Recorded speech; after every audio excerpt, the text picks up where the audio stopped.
For the Oppo A5 Pro, this is the latest of Oppo sa mga budget-friendly phone or mid-range phones nila. Ayan. Yan ang presyo, guys. Merong 15,999, may 13,000, may 10,999. I think na-vlog ko na to. Na-vlog ko na to last time. Ito yung new phone ng Oppo. For the Oppo A3, ang best seller. Ayan. Merong 8,999, 10,999, depende sa RAM at sa internal storage.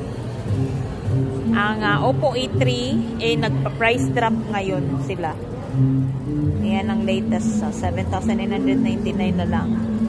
Meron ding 8,999. Ayan, guys. Naka-price drop. Same with the Oppo A3X. Naka-price drop din. 4,699 na lang from 5,499.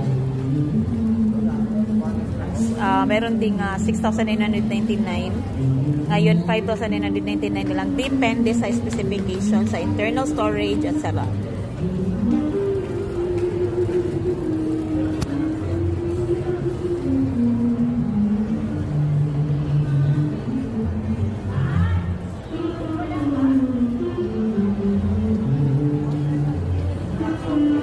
For the Oppo A18, ngayon ang presyo is 5,499 kung kayo ay bibili sa mga mall. Nandito ko ngayon sa SMC side at ito yung mga presyo.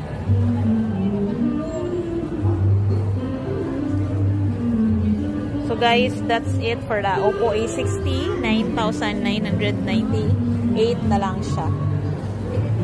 That's it for the Oppo A series. If you're looking for budget-friendly phone, highly recommended ko ang Oppo. Thank you for watching.